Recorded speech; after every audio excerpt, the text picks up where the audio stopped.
She had the crown the world dreamed of, but lived a life few could survive. From a lonely childhood behind palace walls, to the wedding watched by millions, from a broken marriage and silent suffering, to becoming the most loved woman on earth. This video reveals the untold emotional journey of Princess Diana, her pain, her courage, her compassion, and the legacy that changed royalty forever. You will see the fairy tale, the struggles behind the smiles, the mother who raised princes with love, and the people's princess who touched the untouchable. This is not gossip. This is not headlines. This is the true story of a woman who proved that kindness is power.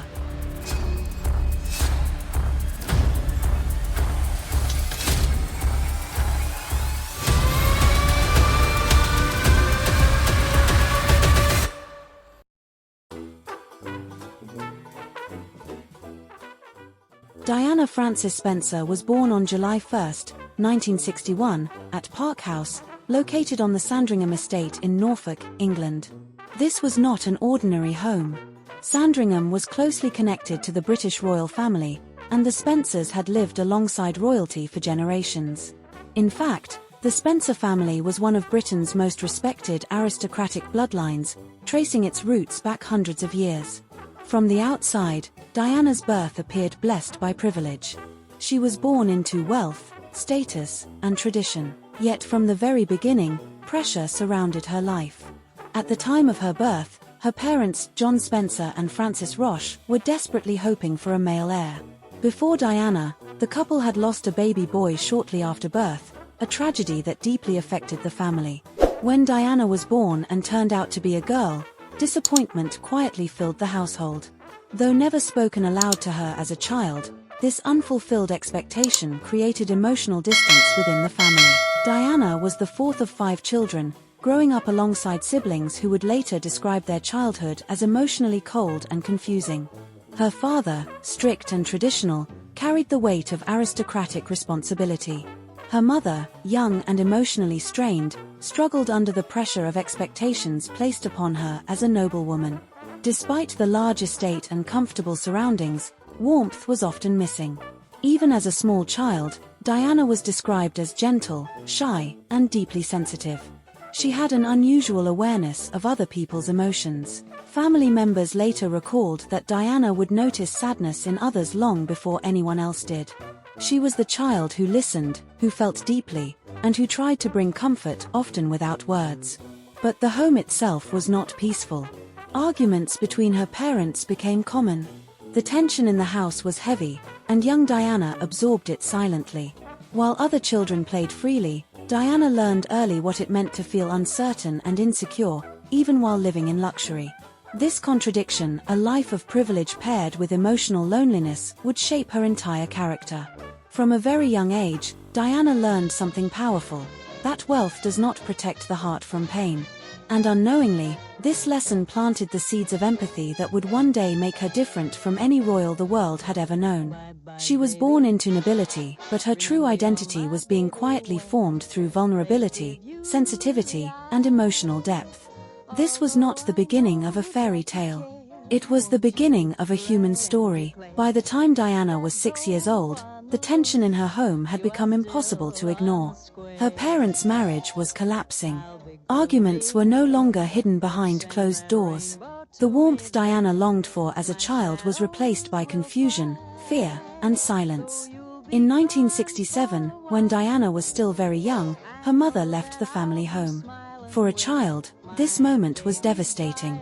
Diana would later recall standing outside the house, watching her mother drive away, not fully understanding why, but feeling deeply that something important had been taken from her life. What followed was a painful custody battle. In aristocratic Britain at the time, children often became symbols of status rather than emotional beings. Diana and her siblings were caught in the middle of legal arguments and social expectations far beyond their understanding. Eventually, custody was awarded to her father. For Diana, this was not a victory. It was a loss layered upon loss. Her mother's absence created a deep emotional wound that would stay with her for the rest of her life. Diana grew up feeling abandoned, questioning her own worth, and constantly seeking reassurance and love. Her father later remarried, bringing a new stepmother into Diana's life. Unfortunately, This did not bring the peace the family hoped for. Diana struggled to bond with her stepmother and often felt misunderstood and unheard. Home, which should have been a place of safety, became a place where Diana felt invisible. Like many children of aristocratic families, Diana was sent away to boarding school. She attended Riddlesworth Hall School, followed later by Westheath Girls' School. To the outside world, these were prestigious institutions, but for Diana, boarding school felt like another separation, another reminder that she was alone. She was not academically gifted. She struggled with traditional classroom learning and failed some exams. This only deepened her insecurity. Diana often believed she was not good enough and not clever enough. Yet there was another side to her. She showed natural talent in music, dance, and sports, particularly swimming. More importantly, teachers noticed her kind heart. Diana was the girl who comforted classmates when they were upset, who listened when others felt ignored. She had a remarkable emotional intelligence, something no exam could measure. At school, Diana also experienced moments of bullying and loneliness. She often felt different, unsure of where she belonged. While other girls chased popularity, Diana remained quiet, observant, and withdrawn. But inside her silence, something was forming. Living through divorce, separation, and emotional neglect gave Diana a rare understanding for someone so young. Instead of becoming bitter, Diana became compassionate. She understood what it felt like to be left behind, to feel unseen, to crave affection. These feelings did not harden her heart, they opened it. Unknowingly, Diana was developing the very quality that would later define her life and legacy: empathy for the suffering of others. By her teenage years, Diana was still unsure of herself, still fragile, still searching for love and validation. But she had learned something powerful through pain. Kindness is born from understanding pain, not avoiding it. As Diana moved into her late teenage years, something began to change. For the first time in her life, she experienced moments that felt almost normal, far removed from aristocratic pressure, royal expectations, and emotional tension. Though she was born into nobility, Diana never truly felt like she belonged in that world. In 1978, Diana left school and stepped into adulthood with uncertainty and modest dreams. Unlike many young women from noble families, she did not pursue university education or high-status social roles. Instead, she chose a path that surprised many. She worked ordinary jobs. Diana became a nanny and nursery assistant, caring for young children. Later, she worked as a teacher's aide at the Young England Kindergarten in London. The work was simple, demanding, and paid very little, but Diana loved it. Children responded to her naturally. She knelt down to their level, listened to them, and treated them as individuals. Those who knew her during this time often said that Diana was happiest when she was caring for others without attention or praise. She lived in a small London flat, sharing rent with friends. She cooked her own meals, cleaned her own space, and traveled on public transport. For a young woman with her background, this life was almost rebellious. But it grounded her. Despite her warm nature, Diana remained deeply insecure. Years of emotional instability had left her craving affection and reassurance. She wanted to be loved, not admired, not respected, but truly loved. Friends described her as fun-loving, shy, and emotionally open. She laughed easily, danced freely, and enjoyed pop music. Yet beneath the smiles was a quiet vulnerability. Diana had no idea that the simplicity she cherished was about to disappear. Because while she was discovering independence, the royal family was watching. Diana's family had long-standing connections with the royal household. She had crossed paths with Prince Charles before, but only briefly and without significance. At the time, Charles was under intense pressure from the monarchy to find a suitable wife. The future king needed a bride who was young, aristocratic, and uncontroversial. Diana, unknowingly, fit the image perfectly. Her innocence, youth, and quiet demeanor made her appear ideal. Yet what the world would later learn was that Diana was emotionally unprepared for what lay ahead. She was still healing, still fragile, still searching for herself. And soon, her ordinary life would be replaced by extraordinary expectations. There were no flashing cameras, no royal protocols, No global scrutiny, just a young woman, discovering kindness, purpose, and moments of happiness in everyday life. Little did she know that fate was quietly closing in. Because the moment she stepped into the royal spotlight, there would be no turning back.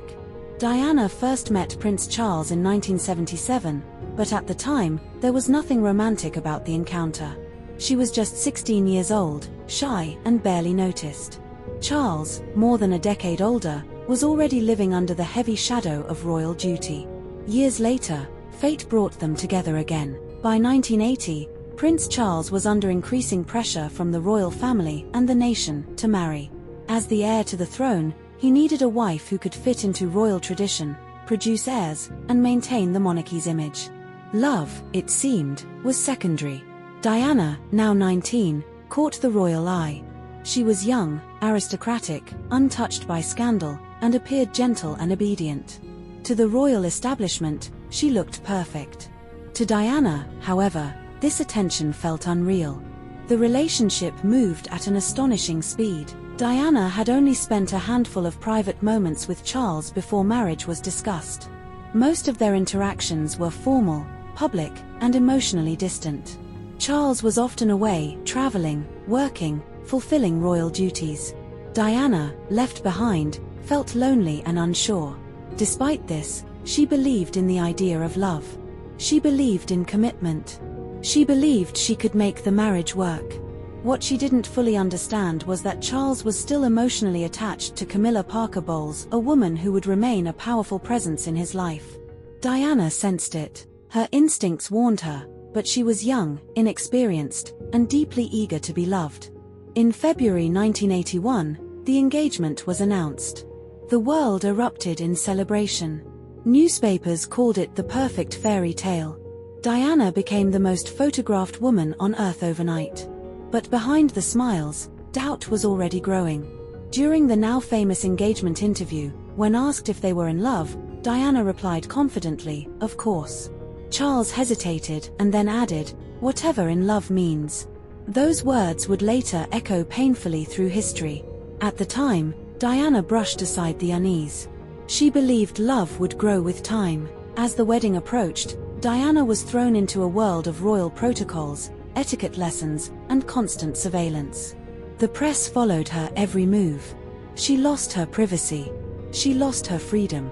And slowly, she began to lose her sense of self. She suffered panic attacks, emotional distress, and intense loneliness. Yet there was no space for vulnerability inside the royal system. Diana was preparing to marry not just a man, but an institution. An institution that demanded perfection, silence, and obedience. At just 20 years old, Diana stood on the edge of history. The world expected a princess, a future queen. But inside, she was still a young woman searching for reassurance, love, and emotional safety. She didn't know it yet, but she was walking into a marriage where love would not protect her. And the fairy tale was already cracking. On July 29, 1981, the world stopped. From early morning, crowds filled the streets of London. Millions lined the route from Buckingham Palace to St. Paul's Cathedral, waving flags, cheering, and celebrating what they believed was the birth of a modern fairy tale. At the center of it all was Lady Diana Spencer, just 20 years old. She stepped out in a wedding gown unlike any the world had ever seen, an ivory silk dress with a 25-foot train, glittering with sequins and pearls. Designed to capture magic, it symbolized hope, innocence, and royal fantasy. Over 750 million people across the globe watched the ceremony live. To the world, Diana was glowing. But inside, she was trembling. As Diana walked down the aisle, every step carried unimaginable weight. Cameras flashed. Eyes followed her. Expectations pressed in from every direction. When Diana and Charles kissed on the balcony of Buckingham Palace, cheers erupted across the world.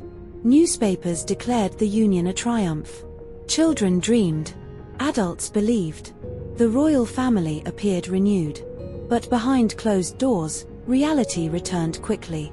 The honeymoon revealed emotional distance. Charles remained reserved, often withdrawn.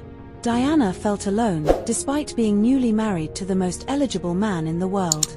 She sensed she was not entering a partnership, but a role.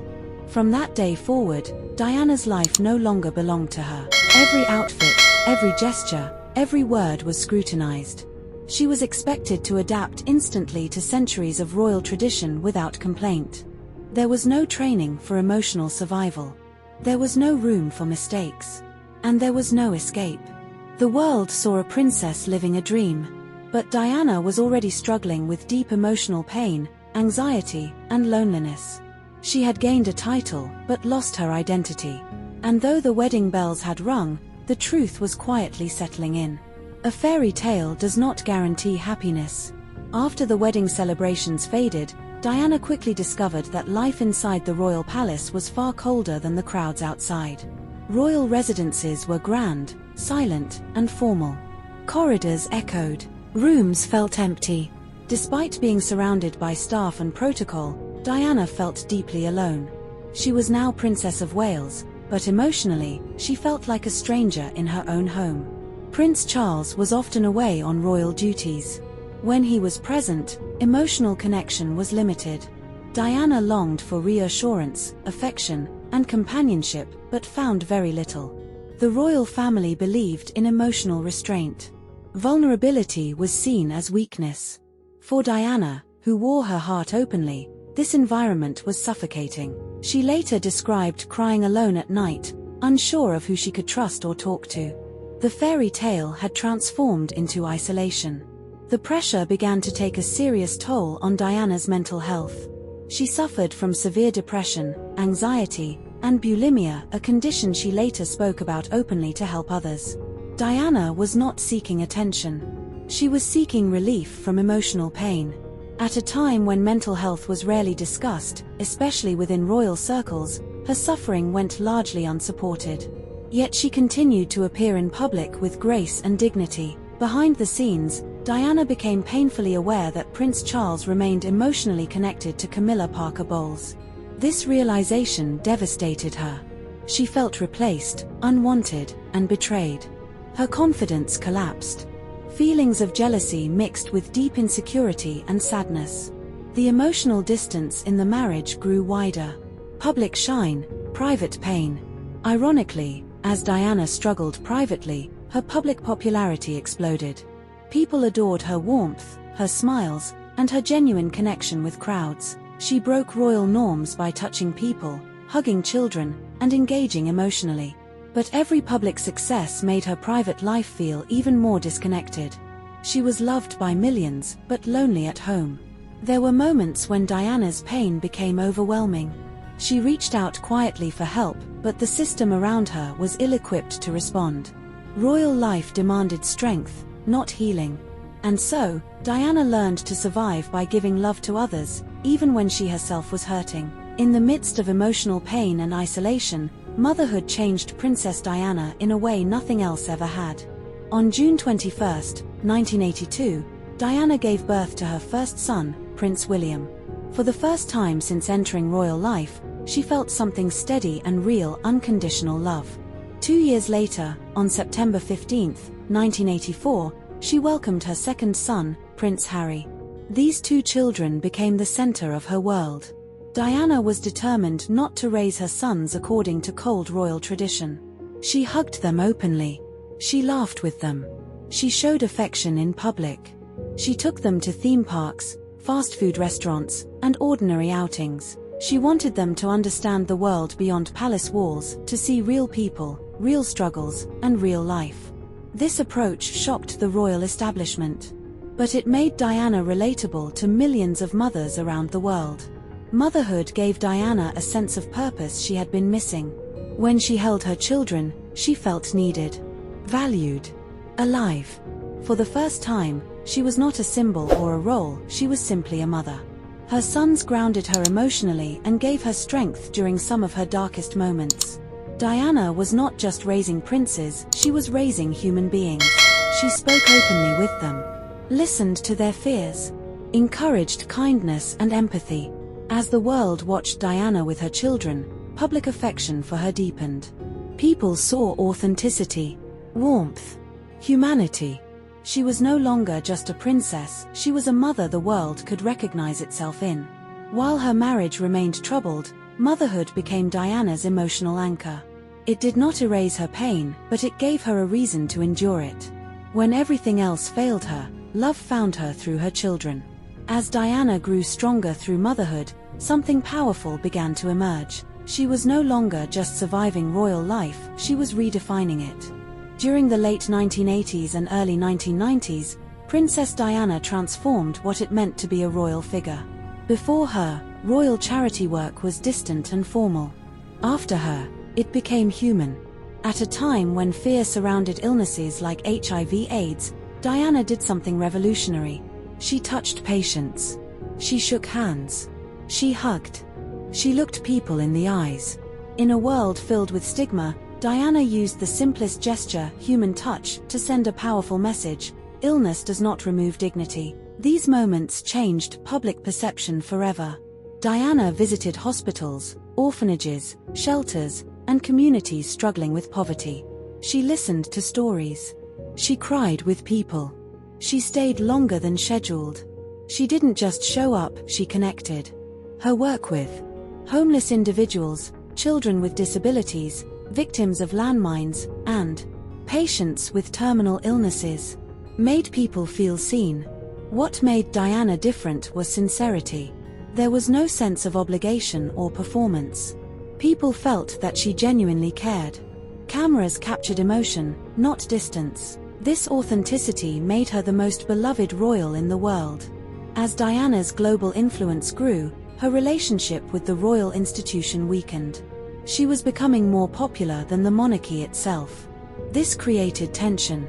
But Diana remained focused on her mission, to use her platform to help those without one. Diana learned that her presence could shift opinions, influence policies, and inspire compassion. She didn't rule with authority, she led with empathy. And the world responded.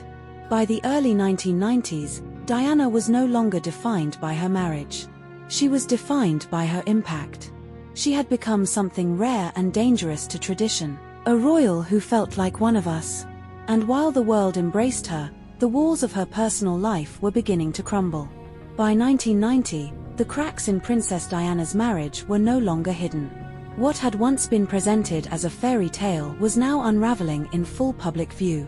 Behind palace walls, the relationship between Diana and Prince Charles had broken down completely. Years of emotional distance, misunderstanding, and betrayal had taken their toll. Diana knew the truth long before the world did. Prince Charles's continued relationship with Camilla Parker Bowles was no longer a quiet suspicion, it was a painful reality. Diana felt trapped in a marriage where love, trust, and intimacy no longer existed. Her confidence collapsed. Feelings of rejection deepened her emotional struggles. Yet she endured, for her children. In 1992, Prime Minister John Major officially announced the separation of the Prince and Princess of Wales. The news shocked the world. That same year, Andrew Morton's biography Diana, Her True Story was published, revealing Diana's emotional pain, eating disorders, and feelings of isolation. For the first time, the public saw the human cost of the crown. After years of silence, Diana made a decision that would define her legacy. In 1995, she agreed to a BBC Panorama interview, a moment that would shake the monarchy. During the interview, Diana spoke calmly but honestly about her struggles, her marriage, and her mental health. Then came the words that echoed across the world: "There were 3 of us in this marriage, so it was a bit crowded." It was not an attack, it was truth. The price of honesty. The interview made Diana even more beloved by the public, but it deeply angered the royal establishment. The monarchy believed private matters should remain private. But Diana believed silence only protected pain. She had chosen courage over comfort. In 1996, Diana and Prince Charles officially divorced. She lost the title Her Royal Highness, but retained her role as Princess of Wales. Though stripped of status, Diana gained something far more powerful: freedom. Standing alone, standing strong. For the first time, Diana was no longer bound by royal expectations. She was independent, vulnerable, and determined. She walked away from the crown, not broken, but transformed. She lost a marriage but reclaimed her voice. No longer bound by the rigid protocols of royal life, she was free to choose her own path, explore her passions, and speak openly about issues that mattered to her. But freedom came at a cost. The world's eyes never left her. The media followed her relentlessly, documenting every step, every movement, and every relationship. Diana soon found companionship with Dodi Fayed, the son of Egyptian billionaire Mohammed Al Fayed. Their relationship was both a source of happiness and intense scrutiny. Every outing, every photograph, every glance was magnified and sensationalized by tabloids around the world. Diana felt alive, loved, and hopeful again, but she also felt trapped by fame. The paparazzi pursued her everywhere. Hotels, streets, airports, there was no privacy. Even simple outings became high-speed chases. Diana once said that she felt like she was running for her life, even when standing still. This relentless attention created fear, stress, and anxiety, reminding her that escaping the crown's scrutiny was impossible even outside the palace walls. Despite the chaos, Diana remained focused on helping others. She continued her humanitarian work, supporting victims of landmines, children with HIV/AIDS, and communities in need. Even in the last months of her life, she refused to let media intrusion stop her mission. Her commitment showed the world that her heart was bigger than fear, and her courage was unstoppable. Though Diana had faced heartbreak, betrayal, and exhaustion, she still believed in love, kindness, and hope. She was no longer just a princess by title. She had become a princess by actions and compassion. But fate had a tragic plan that no love or courage could prevent. In the early hours of August 31st, 1997, Princess Diana was in Paris, enjoying what should have been a peaceful evening with her companion, Dodi Fayed. What followed would shock the world and leave a permanent mark on history. Shortly after leaving the Ritz Hotel, their car was pursued by paparazzi at high speed. In an attempt to escape, the driver lost control inside the Pont de l'Alma tunnel. The resulting crash claimed the lives of both Dodi Fayed and the driver. Diana was seriously injured, trapped inside the wreckage. Emergency services arrived quickly, but despite all efforts, she could not be saved. She was just 36 years old. The news spread instantly. Across continents, millions were stunned. World leaders, celebrities, and ordinary people alike were united in grief and disbelief. In London, crowds gathered outside Buckingham Palace, leaving flowers, letters, and messages of love. Public memorials sprung up everywhere, from Paris to Sydney, from New York to Nairobi. Diana's funeral took place on September 6, 1997, at Westminster Abbey. Over 2.5 billion people watched worldwide. The service was both royal and profoundly human. Elton John performed a reimagined version of Candle in the Wind, which would become a global anthem for mourning and remembrance. Her coffin was carried on a gun carriage, draped with lilies and roses. Her two sons, William and Harry, walked solemnly behind, holding hands with their father. The images of the grieving nation, millions of flowers, and the solemn procession created a moment of collective heartache unmatched in modern history. Diana's death left a void, but it also cemented her legacy. She had lived with compassion, courage, and authenticity. Even in her final moments, she represented the power of empathy over protocol, of love over fear. Her story was no longer just a fairy tale, nor a cautionary tale. It became a story of humanity, resilience, and influence.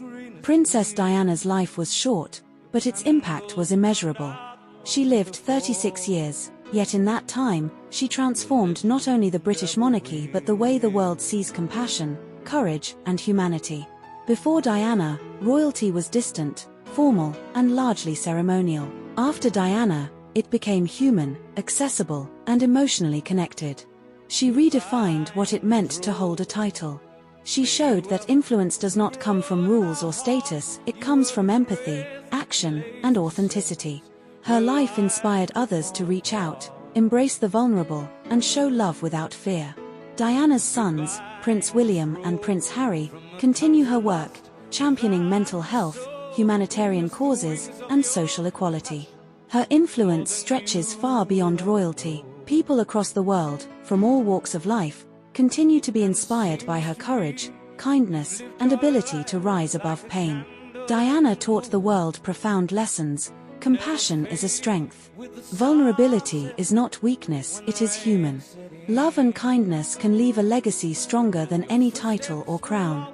Even decades after her passing, she is remembered not as a distant figure of royalty, but as a princess of the people, whose life showed that true power lies in the heart. Diana may have left the world too soon, but her spirit continues to touch lives, inspire hope, and remind us all to care for one another. That's the inspirational story of Princess Diana. If you were moved by her story, like, share, and subscribe to our channel Inspirational People, and join us in our mission to save the Earth for future generations.